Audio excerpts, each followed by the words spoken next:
கடந்த சில வாரங்களாக 1 தெசலோனிக்கேர் மற்றும் 2 தெசலோனிக்கேரை தொடர்ந்து தியானித்து வருகின்றோம். அந்த வகையில் இன்றைக்கு இந்த தெசலோனிக்கேர் நிருபங்களிலே கடைசி அதிகாரத்தை தியானிக்க இருக்கின்றோம். இந்த தெசலோனிக்கேர் சபை குறித்து நாம் ஏற்கனவே கேள்விப்பட்டிருக்கிறோம். உங்களுடைய நினைப்பூட்டுதலாக இருக்குமானால் அப்போஸ்தலனாகிய பவுல் அப்போஸ்தலர் நடவடிக்கை புஸ்தகம் 17வது அதிகாரத்திலே அவர் இந்த சபையை ஸ்தாபிக்கின்றார். 17ஆம் அதிகாரம். அந்த சபையை அவர் ஸ்தாபிக்கும்போது 3 வாரங்கள் மட்டுமே அங்கே செலவழித்தார். அதிகபட்சமாக ஒரு மாதம் என்று சொல்லலாம்.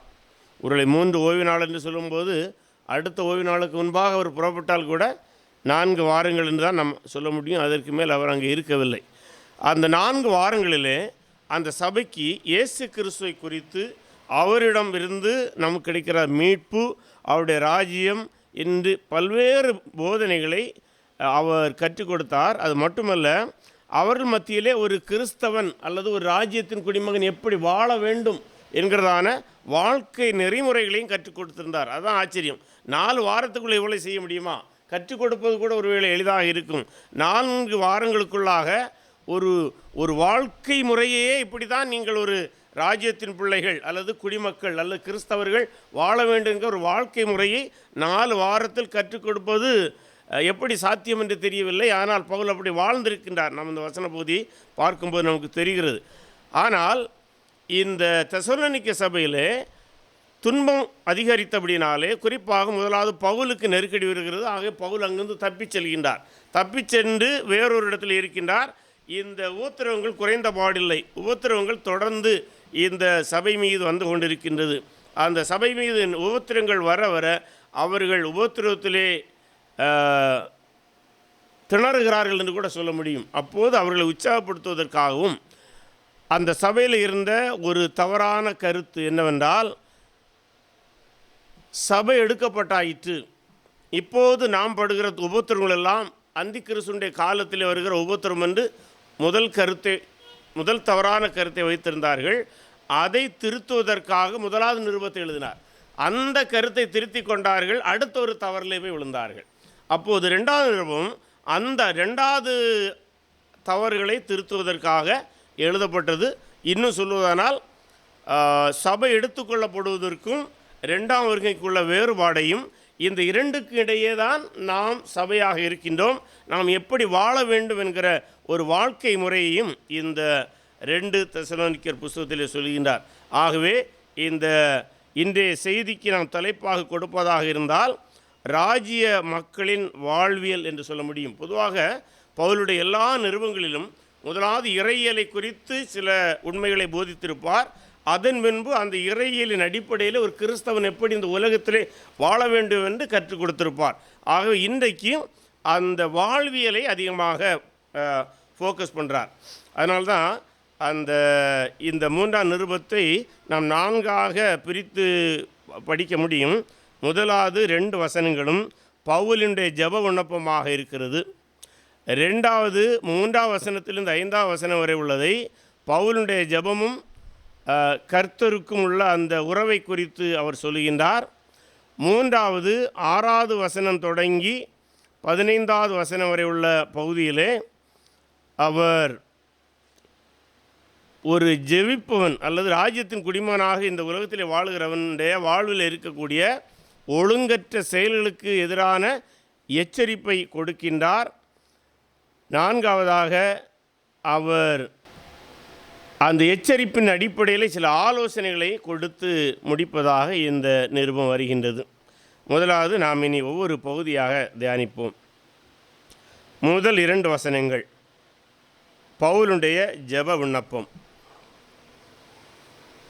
கடைசியாக சகோதரரே, உங்களிடத்தில் கர்த்தருடைய வசனம் பரம்பி மகிமைப்படுவது போல எவ்விடத்திலும் பரம்பி மகிமைப்படும்படிக்கும் துர்க்குணராகிய பொல்லாத மனுஷர் கையினின்று நாங்கள் விடுவிக்கப்படும் எங்களுக்காக வேண்டிக் கொள்ளுங்கள். விசுவாசம் எல்லாரிடத்திலும் இல்லையே.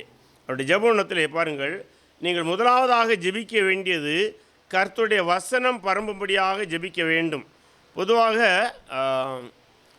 இன்றைய காலகட்டங்களில் கர்த்தருடைய வசனம் பரம்புவதற்காக ஜெபிக்கிற ஜெபங்களை விட நம்முடைய சுய தேவைகளை பூர்த்தி செய்வதற்கான ஜெபங்கள் கிறிஸ்தவ மத்தியில் அதிகமாக இருக்கிறது என்று தான் சொல்கிறார்கள். ஜெபத்தை குறித்து ஆய்வு செய்த பலர் கூற்று அதுவாக இருக்கிறது.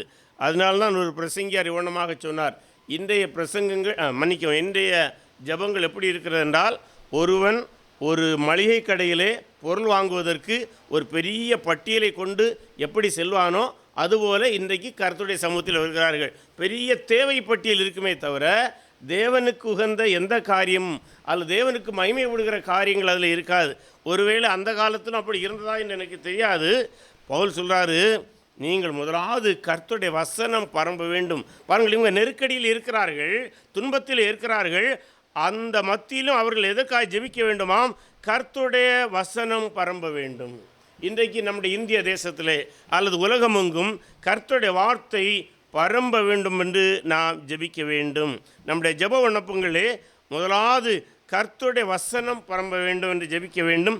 இரண்டாவதாக அதே வசன பகுதியிலே துர்க்குணராகிய பொல்லாத மனுஷர் கையிலின்று நாங்கள் விடுவிக்கும்படிக்கும் என்று சொல்லுகின்றார். அப்போஸ்தலர்கள் சென்ற இடங்களெல்லாம் நெருக்கங்களை கண்டார்கள். அது மட்டுமல்ல, அப்போஸ்தலருடைய பவுலுடைய வாழ்க்கையை நாம் அப்போஸ்தலர் நடவடிக்கை படிக்குமானால் பல இடங்களில் அவர் துரத்தப்பட்டார். அவருடைய துன்பங்களை குறித்து 2 கொரிந்தியரிலே அவர் பெரிய ஒரு பட்டியலை இடுகின்றார். ஆகவே பவுல் அப்போஸ்தலர் அவர் ஜெபிக்க சொல்லும்போது, எங்களுக்காகவும் ஜெபித்து கொள்ளுங்கள், எங்களுடைய பாதுகாப்புக்காக என்று சொல்லுகின்றார். பல வேளைகளில் இன்றைக்கு பொதுவாக அநேக ஊழியர்களுடைய ஜெப விண்ணப்பத்தை நான் நேற்றைக்கு ஒரு சின்ன ஒரு மதிப்பீடு செய்தபோது, பொதுவாக இன்றைக்கு யாரையும் குறை சொல்லவில்லை, தப்பாக புரிய வேண்டாம். பல கர்த்தருடைய ஊழியர்களுடைய ஜெப விண்ணப்பங்கள், நான் சென்னையிலே 1 ஏக்கர் வாங்க போகிறேன், அதுக்காக ஜெபித்து கொள்ளுங்கள், இப்படித்தான் இருக்கிறது. நான் ஒரு பெரிய கட்டடம் கட்ட போகிறேன், இதுக்காக ஜெபித்து கொள்ளுங்கள் என்று சொல்கிறார். ஆனால் பவுல் அப்போஸ்தலர் சொல்கிறாரு, கர்த்தருடைய வசனம் பரம்ப வேண்டும், அந்த பணியை நாங்கள் செய்து கொண்டிருக்கின்றோம். ஆனால் எங்களுக்கு நிறையான போராட்டம் இருக்கிறது, தடைகள் இருக்கிறது, இதை நாங்கள் தாங்கி நிற்கணும். இன்றைக்கி அதுதான் நமக்கு தேவையாக இருக்கிறது. எல்லா காலத்திலும் நம்முடைய பகுதியில் மட்டுமல்ல, இன்றைய காலையிலே நான் ஒரு செய்தியை பார்த்தபோது, ஆப்பிரிக்காவில் ஒரு நாட்டில் 1,10,10,000 பேர் கிறிஸ்தவர்களை சமீபத்திலே கொண்டிருக்கின்றார்கள். 18,000 சபைகள் இடிக்கப்பட்டிருக்கின்றன, எரிக்கப்பட்டிருக்கின்றன. நம்முடைய நாட்டில் அப்படி ஒருவேளை பெரிய சம்பவம் நடக்காமல் இருக்கலாம். ஆனால் பல்வேறு இடங்களில் இதுக்கு ஏற்றதான செய்திகளை நாம் கேள்விப்படுகின்றோம். ஆகவே நாம் எல்லா காலத்திலும் எல்லா இடங்களிலும் நாம் எதற்காக ஜெபிக்க வேண்டும்? கர்த்தருடைய வசனம் பரம்ப வேண்டும், கர்த்தருடைய வார்த்தையை பிரபல்யப்படுத்துகிற போதிக்கிற கர்த்தருடைய ஊழியர்களுக்காக ஜெபிக்க வேண்டும். அதான் பவுலுடைய ஜெப விண்ணப்பத்திலிருந்து நாம் கற்றுக்கொள்ள வேண்டியதாக இருக்கிறது. அது மட்டுமல்ல, அவர் சொல்கிறாரு, எங்களுக்காக வேண்டிக் கொள்ளுங்கள், விசுவாசம் எல்லாரிடத்திலும் இல்லையே, அப்படியானால் பிறர் விசுவாசிக்க வேண்டும், அதான் அந்த பொருள். எல்லோரிடம் விசுவாசம் இல்லை, ஆகவே பிறருடைய விசுவாசத்திற்காக நீங்கள் ஜெபிக்க வேண்டும். ஆகவே ஜெப விண்ணப்பத்திலே, இந்த ஜெப விண்ணப்பத்திலே வேறு இடங்களில் வெவ்வேறு இடங்களுக்காக ஜெபிக்க சொல்லியிருக்கின்றார். இந்த இடத்திலே வசனம் பரம்ப ஜெபிக்க சொல்கிறார். கர்த்தருடைய பணிகளை செய்கிறவருடைய பாதுகாப்புக்காய் ஜெபிக்க சொல்கிறார். பிறர் விசுவாசம் அடையும்படியாக, ஏனென்றால் எல்லோரும் விசுவாசம் இல்லை. ஆண்டவராய் இயேசு கிறிஸ்து இந்த உலகத்தின் இரட்சகர் என்று எத்தனை பேர் நம்புகிறார்கள்? ஆண்டவராய் இயேசு கிறிஸ்து அந்த ராஜா என்று எத்தனை பேர் நம்புகிறார்கள்? சமீபத்திலே கழிந்த ஒரு வாரமாக தமிழ்நாட்டிலே ஒரு செய்தி பரப்பப்பட்டு வருகிறது.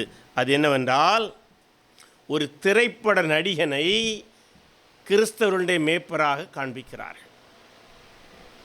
He is the Messiah. அவர்தான் மேய்ப்பராம்.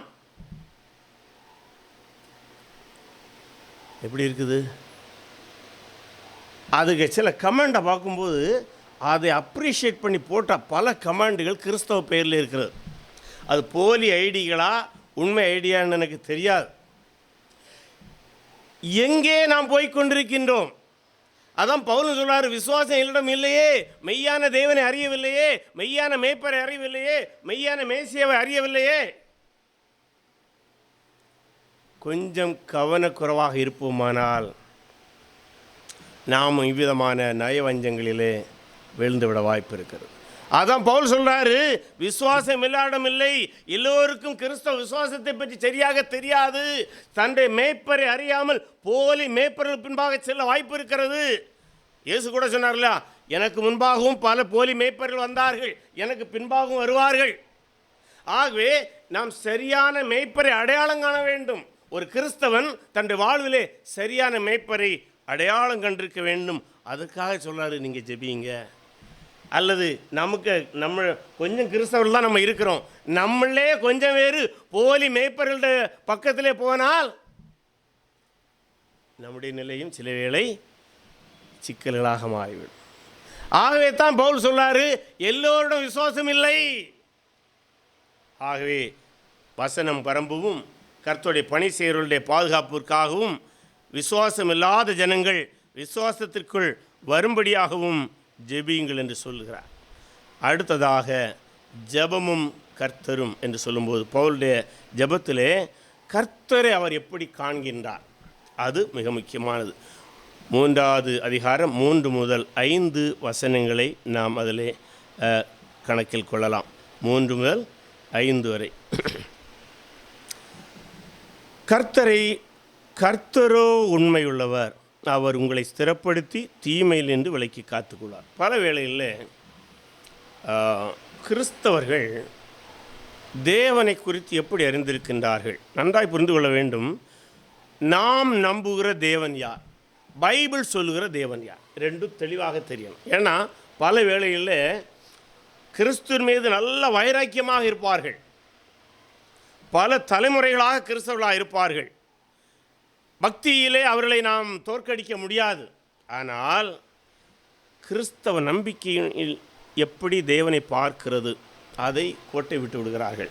அதை பவுலுடைய வார்த்தையில் பாருங்கள், கர்த்தரை குறித்து சில உண்மைகள் இங்கே சொல்கின்றார். ஒன்று, கர்த்தர் உண்மையுள்ளவர். அப்போது நம்ம ஜெபிக்க வரும்போது என்ன நினைக்கணும்? நாம் ஜெபிக்கிற தேவன், நாம் எந்த தேவனை ஜெபிக்கிறோம் என்றால் அவர் உண்மையுள்ள தேவன். அது ஆச்சரியமானது. இதே வார்த்தையை அவர் முந்தின நிருபத்தில் எழுதியிருக்கிறார். எங்கே இருக்கின்றால் 1 தெசலோனிக்கேயர் 5ஆம் அதிகாரம் 24ஆம் வசனத்திலே, உங்களை அழைக்கிறவர் உண்மையுள்ளவர், அவர் அப்படியே செய்வார். எப்படி? இஸ்ரவேல் மக்களை ஆண்டவர் எகிப்திலிருந்து விடுவித்து வந்தார். ஆண்டவர் ஆபிரகாம்கிட்ட என்ன சொன்னார்? உன்னுடைய சந்ததியை ஆசீர்வதிப்பேன்னு சொன்னார். 400 ஆண்டுகள் கடந்து சென்று விட்டன. அவர் அப்படியே அவர்களை பாதுகாத்தார். அந்த வார்த்தையில் உண்மையுள்ளவராக இருக்கின்றார்.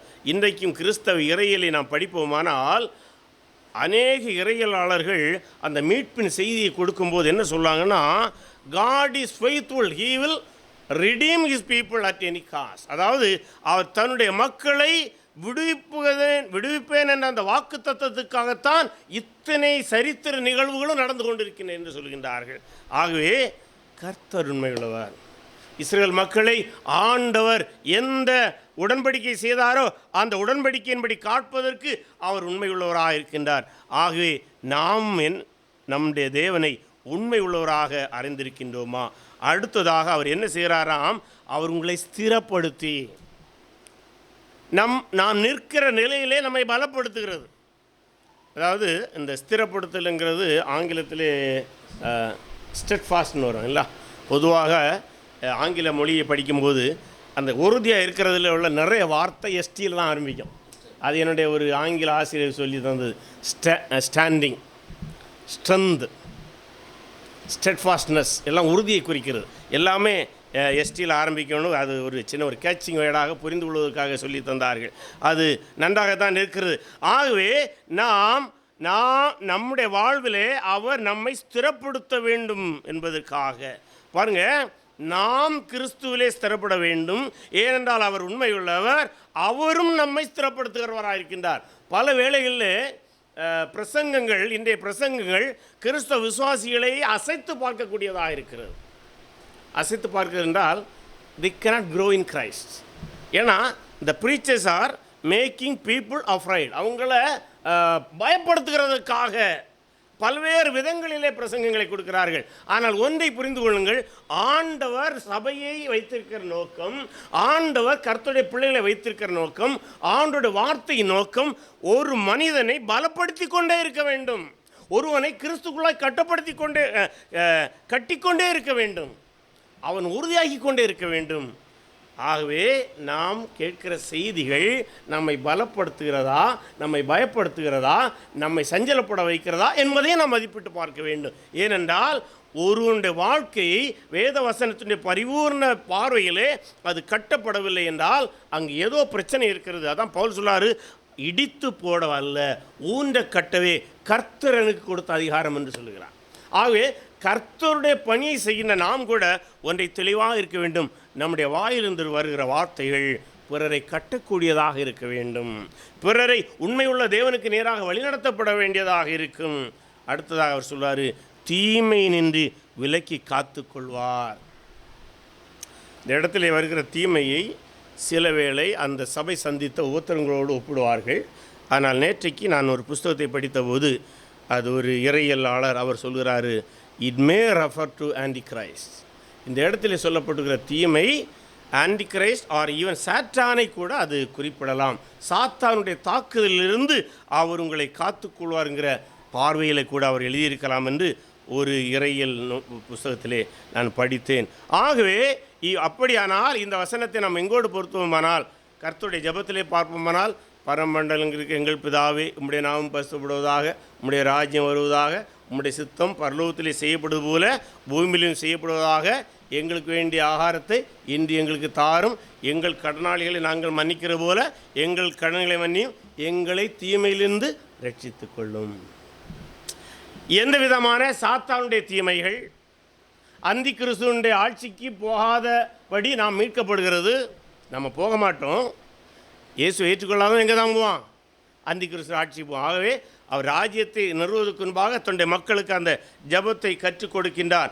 ஆகவே நாம் அந்த விதமான நெருக்கடிகளிலிருந்து காத்து கொள்வார் என்பதை அவர் இங்கே சொல்லுகின்றார். தீமையிலிருந்து விலக்கி காத்து கொள்வார். அதனுடைய பொருள் என்ன? ஒருவேளை அது அந்தி கிறிஸ்துவை குறிப்பதாக இருந்தால் அதனுடைய பொருள் சபையானது உபத்திரவத்துக்குள்ளாய் செல்லாது. ஏன்னா இன்னைக்கு நிறைய பேருக்கு அது ஒரு எண்ணமாக இருக்கிறது. இன்னும் சிலருக்கு அவர்கள் காத்து கொண்டிருப்பதே எப்படியாவது உபத்திரவ காலத்திலே சென்று விட வேண்டும், அந்த நிகழ்ச்சிகளெல்லாம் டெலிவிஷனில் எடுத்து அவருடைய சொந்த சேனல்களே ஒளிபரப்ப வேண்டும். ஒரு பிரசங்கியார் தமிழ்நாட்டில், எவ்வளோ அருமையான ஆசை. நம்ம எல்லாம் அந்தி கிறிஸ்துக்கு ஆட்சி போகப்படான்னு நினைக்கிறோம்.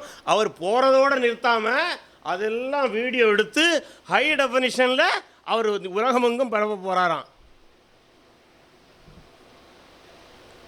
பவுல் சொல்லார், உங்களை காத்துக்கொள்வார், நீங்கள் அந்தி கிறிஸ்து ஆட்சியில் போக மாட்டீங்க, சாத்தானுடைய ஆட்சியில் போக மாட்டீங்க என்று ஆண்டவர் சொல்கிறார். அடுத்ததாக மேலும் சொல்கிறார், மேலும் நான் கட்டளையிடுகிறவர்களை நீங்கள் செய்து வருகிறீர்கள் என்றும் இனிமேலும் செய்வீர்கள் என்றும் உங்களை குறித்து கர்த்தருக்குள் நம்பிக்கையாயிருக்கிறோம். நாங்கள் ஏற்கனவே சில ஆலோசனை கொடுத்தோமல்லோ 1ஆம் நிருபத்திலே, அல்லது உங்களோடு பணி செய்வதோடு கற்றுள்ள அவைகளை நீங்கள் செய்து வருகிறீர்கள். ஆயினும் 5ஆம் வசனத்தை படிப்போம். கர்த்தர் உங்கள் இருதயங்களை தேவனை பற்றும் அன்புக்கும் கிறிஸ்து இயேசுவின் பொறுமைக்கும் நேராய் நடத்துவாராக. நீங்கள் எதில் வளரணும்? தேவ அன்பிலே வளர வேண்டும், தேவனுடைய அன்பிலே வளர வேண்டும். அத்தோடு கிறிஸ்துவின் பொறுமைக்கும் நேராய் நடந்து கொள்ள வேண்டும். கிறிஸ்துவின் பொறுமைக்கு நேராய் என்று சொல்லும்போது சிலருடைய பார்வை கர்த்தருடைய வருகையை எதிர்பார்த்து நாம் பொறுமையோடு இருக்க வேண்டும். துன்பங்கள், கஷ்டங்கள், பாடுகள், வேதனை வரும்போது விசுவாசத்தை விட்டு விலகிச் செல்லக்கூடாது என்கிற ஒரு பார்வை இருக்கிறது. வேறு சில அறிஞர்கள் அதை எப்படி சொல்கிறாங்கன்னா, சகிப்புத்தன்மையை நாம் வளர்த்து கொள்ள வேண்டும். ஏனென்றால் தெசலோனிக்க சபை இப்போ துன்பத்தில் இருக்கிறது. அந்த துன்பத்தின் மத்தியில் தான் அவங்க விசுவாசத்திலே போராடி கொண்டிருக்கிறார்கள். அதை தாங்குவதற்கான சகிப்புத்தன்மை அல்லது வல்லமை தேவை. ஏனென்றால் இயேசு கிறிஸ்து சிலுவையில் அதை நமக்கு கற்றுக் கொடுத்தார் இல்லையா? சிலுவையின் மரண பரியந்தம் தன்னை தாழ்த்தினார். சிலுவையில் அவர் போகும்போது எவ்வளோ பாடுபட்டிருந்தார் இல்லையா? சரீரம் முழுவதும் ரத்தம் வடியுது, ஒரு பக்கம் சூரியன் சுட்டரிக்கிறது, எப்படி இருக்கும்? நமக்கு சாதாரண ஒரு சின்ன காயத்தில் நீங்கள் வெயிலில் வச்சு பாருங்கள், பயங்கரமாக சுண்டி இழுக்கும் காந்தம். இயேசுடைய சரீரம் முழுவதும் அடிக்கப்பட்டிருக்கிறது. அந்த புண்களிலே ரணங்களிலே இந்த சூரிய ஒளி படுமானால் எப்படி இருக்கும்? எப்படி எவ்வளோ வேதனைகள் இருக்கும்? அதை தாங்கிக் கொண்டுதான் சிலுவைக்கு அவர் செல்கின்றார். ஆகவே அவர் சொல்கிறார், கிறிஸ்துவின் வருகை குறித்த பொறுமை, கிறிஸ்துவின் வருகை வரை நீங்கள் இந்த சகிப்புத்தன்மையை வளர்த்து கொள்ள வேண்டும். ஏன்னா இன்றைக்கு பல இடங்களிலே செழிப்பின் உபதேசத்தை கேட்கிற கிறிஸ்தவர்களை பார்ப்பீர்களாயில் அவர்களுக்கு சகிப்புத்தன்மையே கிடையாது. ஒரு காய்ச்சலுக்கு சபைக்கு வருவார்கள் என்றால் இங்கே உள்ள பிரசங்கம் என்னது? நீங்கள் எங்களை வந்தால் எல்லாம் தீரும். Very good. முதல் காய்ச்சல் வரும்போது பிரசங்கியார் ஜெபித்தார், காய்ச்சல் தீர்ந்தது. அடுத்தது திடீர்னு அடுத்த ஒரு காய்ச்சல் வரும், சபை விட்டு வெளியில் போயிடுவாங்க. ஏனென்றால் பிரசங்கியார் அன்று ஜெபித்து காய்ச்சல் வந்தது, மீண்டும் ஏன் எனக்கு காய்ச்சல் வந்தது? ஏனென்றால் இந்த பிரசங்கியாருக்கு வல்லமை இல்லை. இவர்கள் சொல்கிற தெய்வம் பொய்யான தெய்வம். அப்படி ஆக செழிப்பின் உபதேசம் மக்களை கிறிஸ்துவை விட்டு தூர விலக்கி கொண்டிருக்கிறது. ஆகவே நாம் புரிந்து கொள்ள வேண்டும், சகித்து கொள்ள வேண்டும். நம்முடைய வாழ்க்கையிலே இவைகளெல்லாம் சின்ன காரியங்கள், அற்ப காரியங்கள். ஆகவே அவர் சொல்கிறாரு, இவைகளெல்லாம் உங்களுக்கு ஆண்டவர் தருவார், நீங்கள் பொறுமையோடு இருக்க வேண்டும் என்று சொல்லிவிட்டு மூன்றாவது பகுதிக்கு செல்கின்றார். இங்கே ஒழுங்கற்று நடக்கிற கிறிஸ்தவர்களுக்கு சில ஆலோசனைகள். குறிப்பாக ஒரே ஒரு காரியத்தை தான் அவர் அதிகமாக ஃபோக்கஸ் பண்ணுறார். அதாவது நாம் படித்தவனமாக வேலை செய்யாமல் வாழுகிற ஒரு கிறிஸ்தவன். காரணம் என்னவென்றால், முந்தின நிருபத்தில் என்ன சொன்னார்? சபை எடுத்துக்கொள்ளப்படலை, வருகை இனிதான்.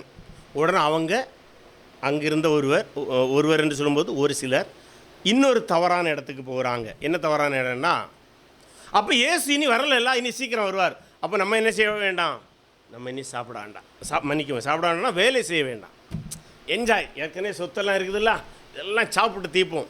என்னுடைய சின்ன வயசு ஸ்கூலில் படிச்சுட்டு இருக்கும்போது அப்போது ஸ்கை லேப்னு ஒரு அமெரிக்காவுடைய சேட்டலைட்ஸ் சொன்னாங்க, அது இவ்வளோ போகுதுன்னு சொன்னாங்க. இவ்வளோ போகுதுன்னு சொன்னால் இப்போ விழுந்துடும். இப்போ பத்திரிகையில் தெரியாதா? ஒரு ஏகதேசம் ஒரு 15 நாளாக இந்தியாவில் எவ்வளோ போகுது, இந்தியாவில் 6, அதில் கன்னியாகுமரி மாவட்டத்தில் எவ்வளோ போகுது, தமிழ்நாட்டில் எவ்வளோ போகுதுன்னு சொன்னோன்னே எனக்கு நல்ல ஞாபகம் இருக்குது. எங்கள் வீட்டில் கிராமங்களில் மக்கள் எல்லாம் நல்ல கோழிகளெல்லாம் இருந்து எல்லாம் அடித்து சாப்பிட ஆரம்பிச்சிட்டாங்க. ஏன்னா எது ஒருவேளை வளர்த்த கோழியை சாப்பிடாமல் செத்து போவோமோ, கோழிகளெல்லாம் அடித்து சாப்பிட்டாங்க. இன்னும் எனக்கு வீட்டில் நான் ஒரு நாள் லீவே போட்டுட்டு, எதுக்கு ஸ்கூலுக்கு போகிறோம்? எப்படியும் ஸ்கைலாக விழுந்து சாவ தான் போகிறோம். கோழி இறைச்சி சாப்பிட்டுட்டு சந்தோஷமாக போய் சேருவோம். இங்கேயும் அப்படி தான் சில மக்கள் இருக்கிறாங்க. தெசலோனிக்கே சபையில் அவங்க நினைக்கிறாங்க, இயேசு வரல, இனி சீக்கிரமாக வருவார், எதற்கு வேலை செய்யணும்? ஏற்கனவே சம்பாதிச்சதெல்லாம் இருக்குது, சாப்பிட்டு முடிப்போம். ஆண்டி பண்டாரம் பாடுகிறார் என்று ஒரு சின்ன ஒரு பத்திரிகையில் வந்து ஒரு செய்தி வரும். அதாவது சில மனிதனுடைய வாழ்க்கை வேலை செய்யாமல் சாப்பிட வேண்டும். சில மதங்கள் அதை போதிக்கின்றன, ஆனால் கிறிஸ்தவம் அதை போதிக்கவில்லை. அசட்டிசிசம், துறவு வாழ்க்கை பைபிள் ஒரு இடத்துலையும் போதிக்கல. கவனமாக இருக்கணும். அதிலும் குறிப்பாக ராஜ்யத்தின் பிள்ளைகளுக்கு துறவு வாழ்க்கையே கிடையாது. துறவு வாழ்க்கையை வாழ்கின்றேன், கிறிஸ்தவன் துறவை போதிக்கிறது என்று ஒருவன் சொல்வானானால் அவன் கிறிஸ்தவத்தை புரட்டுகிறான். அவனுக்கு கிறிஸ்தவம் என்ன என்று தெரியவில்லை. துறவு வாழ்க்கையை சொல்லாமல் பைபிள் சொல்லுது, நீ வேலை செய்து சாப்பிடு. அதான் அவளை சொல்லாரு, மேலும் சகோதரரே, எங்களிடத்தில் ஏற்றுக்கொண்ட முறைமையின்படி நடவாமல், நாங்கள் உங்களிடத்தில் இருக்கும்போது கற்றுக் கொடுத்தோம், வாழ்ந்து காட்டினோம்.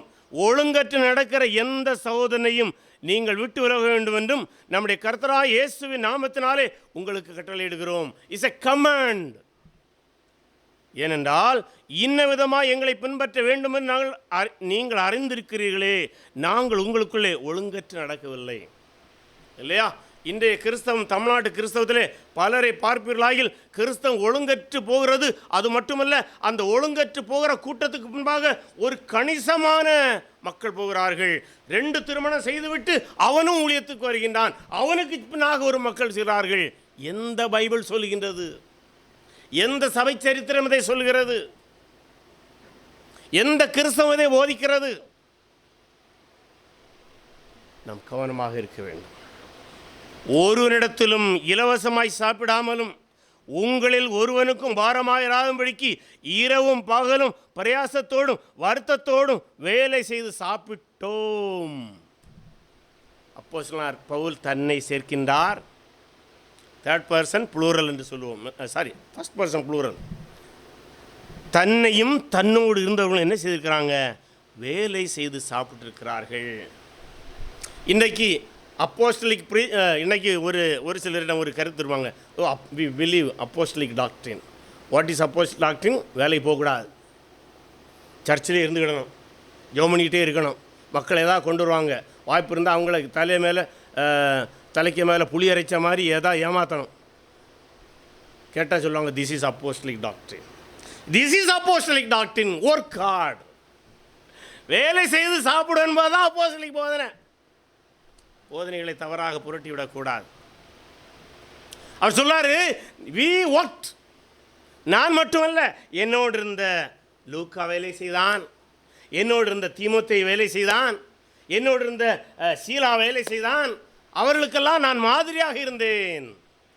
ஒருவேளை உங்களுக்கு கேள்வி எல்லாம், பேதுரு வேலை செய்யவில்லையே? பேதுரு வேலை செய்ய யார் விட்டா? பேதுருக்கு மீன் பிடிக்க போத ஆசை, போனார். ஆண்டவர் அழைச்சிருந்தார், அப்பா நீ செய், இங்கே பாருங்கள் மக்கள் வந்து கொண்டே இருக்கிறார்கள், அவருக்கு ஜெபம் பண்ண நேரம் இல்லை, ஆலோசனை கொடுக்க நேரம் இல்லை, ஆகவே சபையாக பார்த்து அவங்களுக்கு கொடுத்தது. அப்போது நிறுத்தி கொண்டார்கள். பவுலுக்கு அப்படி யாரும் அதிகம் கொடுக்கல, கொடுத்ததே போதல்ல. ஆகவே பவுல் வேலை செய்தார். ஆகவே கர்த்தருடைய பணியை செய்கிறவர்களுக்கு வேலை செய்வது தவறல்ல. வேலை செய்து சாப்பிடலாம், கடினமாக உழைக்கலாம். அதிலும் பவுலுக்கு வேலையெல்லாம் பார்த்தீங்கன்னா நம்ம என்ன செய்ய மாட்டோம். அவர் தோல் பதனிடுகிற பணியை செய்தார், கூடார தொழிலை செய்தார். அன்றைய காலத்தில் கூடார தொழில் செய்வது என்பது தோல் பதனிடுவது ஆரம்பிக்கும். அதாவது the entire work will be done by them. அவங்க மட்டும்தான் அதையெல்லாம் செய்வாங்க. அப்போ தோல் பதனிடுவது என்பது சாதாரணமான வேலை அல்ல. நான் பெங்களூரில் இருக்கும்போது அந்த தோல் பதனிடுற இடத்துல நான் போயிருக்கிறேன். ஐயோ, நாரி போக முடியலை. நான் கொஞ்சம் தூரம் போனேன், எனக்கு சகிக்க முடியலை, நான் திரும்ப வந்துட்டேன். என்னை கூட்டிகிட்டு போனோட சொன்னேன், நீங்கள் போயிட்டு வாங்க, நான் இங்கே நிற்கிறேன். அவ்வளோ நாற்றம் எடுக்கும். அந்த பணி செய்கின்றார். அப்படி அது மட்டுமல்ல, அவர் என்னெல்லாம் பணி வாய்ப்பு இருந்தோ அதெல்லாம் செய்திருக்கலாம், ஆனால் பிரதானமாக அதை செய்தார். அதனால தான் சொல்லுவாங்க, இறையில் அறிஞர்களுக்குள்ள ஒரு பார்வை இருக்கிறது. அவ்வளவு நாற்றம் எடுக்கிற ஒரு மனிதனோடு பல வேளைகளிலே மனைவிகள் வாழ மாட்டார்கள். அந்த நாற்றம் பிடித்த சரீரம் அவங்களுக்கு பிடிக்காது, விட்டு ஓடி விடுவார்கள். ஆகவே சிலர் சொல்கிறாங்க, அவருடைய மனைவி ஒருவேளை அவ்வண்ணமாய் விட்டு பிரிந்து சென்றிருக்கலாம். அது ஒரு பார்வை தான். அவர் சொல்கிறாரு, நாம் வேலை செய்து சாப்பிட்டோம். உங்கள் மேல் பாரத்தை வைப்பதற்கான அதிகாரம் எங்களுக்கு இல்லை என்பதனாலே அப்படி செய்யாமல், நீங்கள் எங்களை பின்பற்றும்படிக்கு நாங்கள் உங்களுக்கு மாதிரியாக இருக்க வேண்டுமென்றே அப்படி செய்தோம். He did it all with a purpose. எல்லாம் ஒரு நோக்கத்தோடு செய்கிறார். என்னன்னா, நாங்கள் வேலை செய்யாமல் இருந்தால் எங்களை பார்த்து நீங்களும் அப்படி போய்விடுவீர்களோ, நம்முடைய சபை தவறாக போய்விடும், கிறிஸ்துவனுடைய ராஜ்யத்தினுடைய குடிமக்கள் சோம்பேறியாக மாறிவிடுவார்கள், ஒரு தவறான கிறிஸ்தவம் போதிக்கப்பட்டு விடும் என்பதற்காக அப்படி ஒரு காலத்தில் வந்து விடக்கூடாது. வி கேர்ஃபுல்லி பிஹேவ்டு என்று சொல்கிறார். நாங்கள் ரொம்ப கவனமாக செய்தோம், முன்மாதிரியாக செய்தோம் என்று அவர் சொல்கிறார். அது மட்டுமல்ல, 10ஆம் வசனத்திலே, ஒருவன் வேலை செய்ய மனதில்லாதிருந்தால் அவன் சாப்பிடவும் கூடாதென்று நாங்கள் உங்களிடத்தில் இருந்தபோது உங்களுக்கு கட்டளையிட்டோமே. கிறிஸ்தவன் என்பான் வேலை செய்கிறான். ஒருவேளை சபை அனைத்தையும் போஷிக்குமானால் அது வேறு, மற்றபடி அவர் வேலை செய்ய கடமைப்பட்டுள்ளார். அவர் சொல்லாரு, நாங்கள் உங்களிடத்தில் இருந்தபோது அதை போதிச்சோமே, கட்டளையிட்டோமே. கமாண்ட்னு சொன்னார் இல்லையா? கமாண்ட் என்னது? It has to be obeyed. ஒரு மிலிட்ரி கமாண்டர் ஒரு கமாண்டை கொடுத்தாச்சுன்னா அது எந்த தருணத்தில் இருந்தாலும். எங்களுடைய உறவினர் ஒருவர் காஷ்மீரில் இராணுவத்தில் பணியாற்றி விட்டு வந்திருந்தார். அவரோடு கேட்டேன், தீவிரவாதிகள் எல்லாம் இருக்கும்போது எப்படி பயப்படுவீங்களான்னு. அது அப்படி ஒன்றும் பயமாக இருக்காது. கமாண்டரு உள்ள தீவிரவாதம் இருப்பான், கமாண்டர் சொல்லார் கோன்னு சொல்லுவார், நான் பின்ன பார்க்கக்கூடாது, பொய் ஆகணும். அதில் நான் சாகிறனோ சாகவில்லையோ அது ரெண்டாவது. கோன்னு சொல்லிட்டார். நான் கமாண்டருக்கு வாயிலிருந்து கோன்னு சொல்லிட்டால் நான் என்ன செய்ய வேண்டும்? அந்த வீட்டுக்குள்ளே என்ட்ராய்த்தான் ஆகணும். முதல்ல நான் கன்னை ஃபேஸ் பண்ணோன்னா, குண்டடியை ஃபேஸ் பண்ணோன்னா எனக்கு யோசிக்கக்கூடாது. நான் யோசித்துட்டேன்னா அது வேறு விதமான சிக்கல்களை கொண்டு வரும். அதுதான் பணி. கர்த்தருடைய பணியை செய்கிற ஒருவனுக்கு அவர் கட்டளையிட்டிருக்கிறார், நீங்கள் இப்படித்தான் இருக்கணும், இட் இஸ் எ கமாண்ட் என்று சொல்கிறார். அது மட்டுமல்ல, உங்களில் சிலர் யாதொரு வேலையும் செய்யாமல் வீண் அலுவற்காரராய் ஒழுங்கற்று திரிகிறாள் என்று கேள்விப்படுகிறோம். அது எவ்வளவு அவரை பாதித்திருக்கும். நான் வாழ்ந்து காட்டினேனே, நீங்கள் வேலை செய்ய வேண்டும் என நான் வாழ்ந்து காட்டினேனே, ஆனால் நீங்கள் வேலை செய்யாமல் இருக்கிற செய்தியை கேட்கும்போது எனக்கு நெஞ்சை பிழிகிறது, எனக்கு வேதனையாக இருக்கிறார். அது சொல்லாரு, இப்படிப்பட்டவர்கள் அமைதலோடு வேலை செய்து தங்கள் சொந்த சாப்பாட்டை சாப்பிட வேண்டுமென்று நம்முடைய கர்த்தராகிய இயேசு கிறிஸ்துவினாலே உங்களுக்கு கட்டளையிட்டு பொத்தி செல்வோம். தயவு செய்து நீங்கள் வேலை செய்யுங்க, சாப்பிடுங்க, உங்களை நன்றாக சாப்பிடுங்க. வேலை செய்கிறவன் நல்லா சாப்பிடலாம், ஒரு தவறும் கிடையாது இல்லையா? எல்லா ஆகாரத்தையும் அவன் என்ன வேலை செய்கின்றானோ அந்த வேலைக்கு ஏற்ற ஆகாரத்தை அவன் சாப்பிடலாம். கடின வேலை செய்கிறான் என்றால் அதிகமான புரோட்டீன் உள்ள உணவுகளை சாப்பிடுவது நல்லது. அதுக்கு நம்முடைய வேலைக்கு ஏற்ற உணவுகளை நாம் சாப்பிட வேண்டும். அது உடல் நலத்திற்கும் நலமானது, மனநலத்திற்கும் நலமானது. ஆகவே அவர் சொல்லார், சகோதரரே, நீங்கள் நன்மை செய்வதிலே சோர்ந்து போவார்கள். இப்போது கடைசியாக சில ஆலோசனை இருக்கிறார். ஆகவே நீங்கள் ஒழுங்கான வாழ்க்கை வாழ வேண்டும். அடுத்ததாக நீங்கள் நன்மை செய்வதிலும் சோர்ந்து போகக்கூடாது. இந்த பவுல் அப்போஸ்தலர் கலாத்தியர்கள் எழுதும்போதும் இதே கருத்தை சொல்லுகின்றார். தீமோத்தேயுக்கு எழுதும்போதும் நன்மை செய்யுங்க, நன்மை செய்யுங்க, நற்கிரியை செய்வவே we are created என்று சொல்கிறார். நம்ம ஆண்டவர் படைத்ததுன்ற ஒரு நோக்கமே, குறிப்பாக புது சிருஷ்டியை படைத்ததுன்ற நோக்கமே நாம் அவருடைய நாமத்திலே நாம் நன்மை செய்யக்கூடியவர்களாக இருக்க வேண்டும் என்று அவர் ஆலோசனை கொடுக்கின்றார்.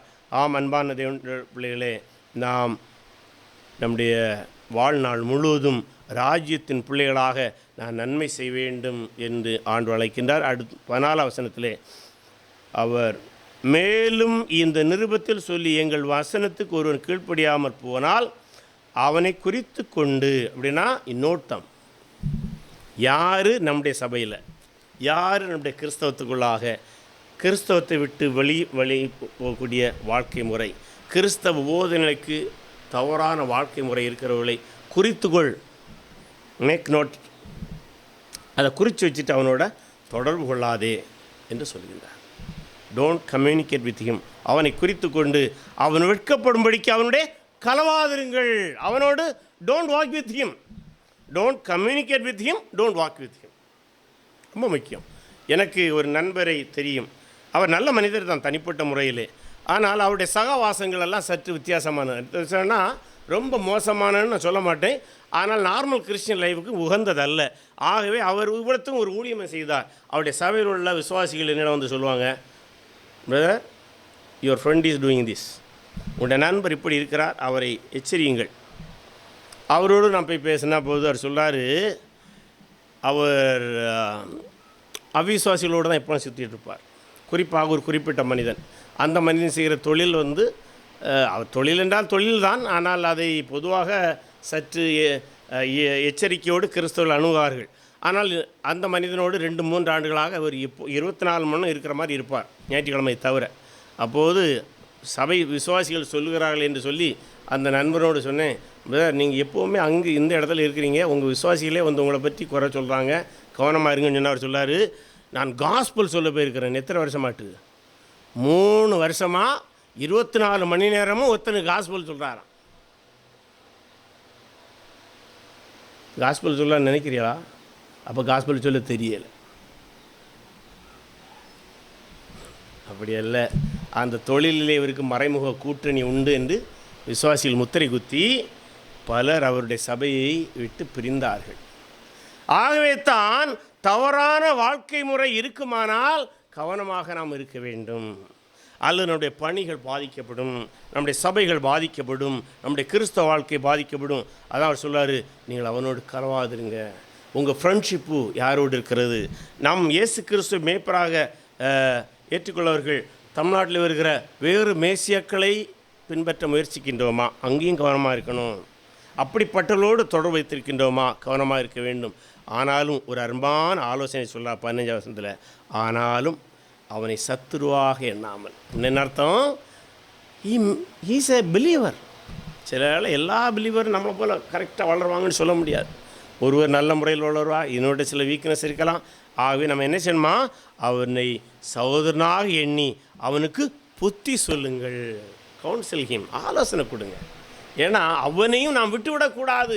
அவனும் தேவனுடைய பிள்ளை, இயேசு கிறிஸ்துவினால் மீட்கப்பட்டவன். அவனும் ராஜ்யத்தின் பிள்ளை. ஆண்டவராக இயேசு கிறிஸ்து ராஜ்யத்தை அமைக்கும் போது அவன் நம்மோடு அங்கு இருப்பான். ஆனால் அவனுடைய கிரீடங்களை அவன் இழந்து போகக்கூடாது. ஆகவே நீங்கள் என்ன செய்ய வேண்டும்? அவனுக்கு புத்தி சொல்லுங்கள். அது மட்டுமல்ல, அவனமான மக்கள் திருந்தும் போது தான் பலர் கிறிஸ்துவை நோக்கி வர முடியும். ஏனென்றால் இப்போ சமீபத்தில் கழிஞ்ச ஒரு மாதம்னு கூட நம்ம சொல்ல முடியும், கிறிஸ்தவர்கள் மீது ஒரு சோஷியல் மீடியாக்களில் ஒரு செய்தி பரவுகிறது. ஏனென்றால் கிறிஸ்தவர்கள் மிக மோசமான வாழ்க்கை வாழ்கிறார்கள் என்று. அதற்கு அவங்க எல்லாம் எவிடன்ஸோடு தான் காட்டுறாங்க. எனக்கு ஆச்சரியமாக இருந்தது. நம்ம கிறிஸ்தவர்கள் அல்ல, பிற மதத்தவர்கள் நம்முடைய கிறிஸ்தவர்கள் பிரசங்கிமார், கிறிஸ்தவர்களுடைய துர்போதனைகள் எல்லாம் எடுத்து சோஷியல் மீடியாவில் போட்டு அப்படியே சொல்லலாம், இதுவா கிறிஸ்தவம். எனக்கு ஆச்சரியமாக இருந்தது. அப்போது சோஷியல் மீடியாவில் எத்தனை ஆயிரக்கணக்கான மக்கள் பார்ப்பாங்க. அதை பார்க்குற ஒரு மனிதன் போய் நம்ம சுவிசேஷம் சொல்ல முடியுமா? அவன் சொல்லுவான் இதெல்லாம் இப்படி இருக்குன்னு. ஆகவே ஒரு தவறிப்போன சகோதரன் அந்த தவறில் தொடராதபடி அவனை புத்தி சொல்லி அவனை அழைக்க வேண்டியது நம்முடைய கடமையாக இருக்கிறது. ஆகவே ஆண்டவர் பவுல் மூலம் நமக்கு அருமையான ஆலோசனை தெரிந்திருக்கிறார். ஜெபம் எப்படி செய்ய வேண்டும், ஜெபிக்கும்போது கர்த்தரை குறித்து நாம் எப்படி பார்க்க வேண்டும், ஒரு ஜெபிக்கிற ஒரு மனிதன், அதாவது கிறிஸ்துவை ஏற்றுக்கொண்ட ராஜ்யத்தின் குடிமகன் எப்படி வேலை செய்து வாழ வேண்டும், எப்படிப்பட்டவர்களை விட்டு விலக வேண்டும் என்கிற நல்ல ஆலோசனைகளை தந்திருக்கின்றார். அது மட்டுமல்லாமல் ஆசீர்வாதத்தோடு முடிக்கிறார். சமாதானத்தின் தேவன் தாமே எப்பொழுதும் சகல விதத்திலும் உங்களுக்கு சமாதானத்தை தந்தருள்வாராக. கர்த்தர் உங்களோடும் கூட இருப்பாராக. பவுலாகிய நான் கையெழுத்தினாலே உங்களை வாழ்த்துகிறேன். நிருபங்கள் தோறும் இது அடையாளம் இப்படியே செய்கிறேன். நம்முடைய கர்த்தராகிய இயேசு கிறிஸ்துவின் கிருபை உங்கள் அனைவரோடும் இருப்பதாக. ஆமேன். பவுலுடைய எல்லா நிருபங்களிலும் கிறிஸ்துடைய கிருபையினாலே நாம் இருக்கிறோம் என்பதை சொல்லி, ஆகவே கர்த்தராகிய இயேசு கிறிஸ்து வருகிற நாள் வரை, அவருடைய ராஜ்யத்தை அமைக்கும் வரை நாம் அவருடைய கிருபையினாலே வாழுகிறோம். அந்த கிருபைக்குரியவர்கள் நம்முடைய வாழ்க்கை அன்றாட வாழ்க்கையிலும் நாம் வாழ வேண்டிய வாழ்வியல் நெறிகள், குறிப்பாக இந்த நிறுவனத்திலிருந்து நாம் கற்றுக்கொண்ட ஜெபம், கர்த்தரை அறிகிற அறிவு, நம்முடைய அன்றாட வாழ்க்கையிலே குறிப்பாக பணி வாழ்க்கையிலே நாம் வாழ வேண்டிய முறையின்படி வாழ கர்த்தர் நமக்கு பலம் தரும்படி நாம் வேண்டிக்கொள்வோம். கர்த்தர் தாமே நமக்கு உதவி செய்வாராக.